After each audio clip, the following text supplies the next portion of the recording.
Маған ана ретінде баламның сөніп бара жатқанын көру қиын. 2020 жылы алғашқы туған күніне бірнеше күн қалғанда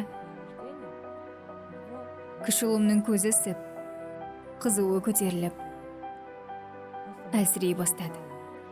Ол тамақ ішуден, емшек емуден бас тартты. Кейін бетіне бөртпе шықты. Біз жедел жәрдем шақырдық. Қызылша болып шықты. Қызылша бұл ауру тамшылары арқылы тез тарайтын жұқпалы ауру. Ол асқынған жағдайда өте қауіпті. 2014 жылы жүктіліктің 6 айында едім.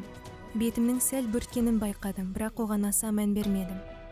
Сол күні кешке шаршап, мұрнымнан су ағып, қызуым 40 градусқа дейін жоғарылады.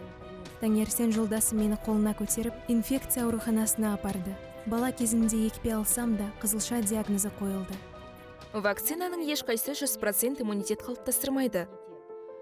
Бірақ қазір Қазақстанда профилактика үшін қызылша, қызамық, паразитке қарсы КПК вакцинасы қолданады. Оның сенімді қорғанысы үшін 2 рет салады. Бұл күшті иммунитет қалыптастыруға және ауыр асқынуларды болдырмауға көмектесетін тір вакцина. Ол иммунитетке ауыртпалық түсірмейді.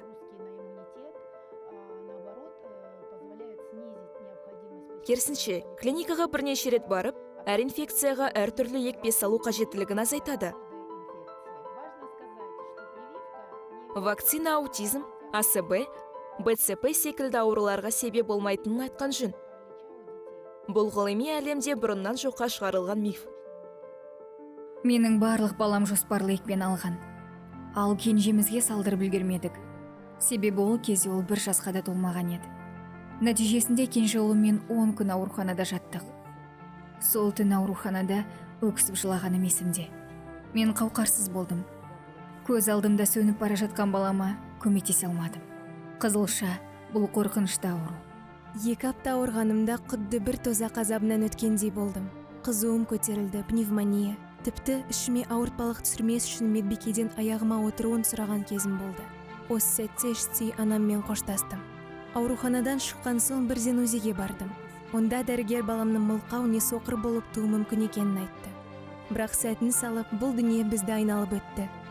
Құдды бір ана құрсағында көрген қиындығын еске салатындай, қолында дағы бар, дені сау қызымыз дүниеге келді. Қызылша кез келген вакцинацияланбаған адамға қауіпті. Сондықтан бізге ұжым иммунитетінің жоғары деңгейін қалыптастыру керек. Бұл әсіресе КПК вакцинасын егуге болмайтын онкология ауруы бар балалар үшін маңызды. Иммунитеті әлсіз, оларда кез келген инфекция өте ауыр өтуі мүмкін.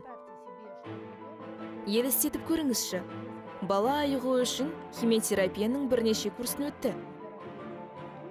Кенеттен ол адамдар вакцина алған жағдайда алдын алуға болатын инфекциядан қайтыс болды.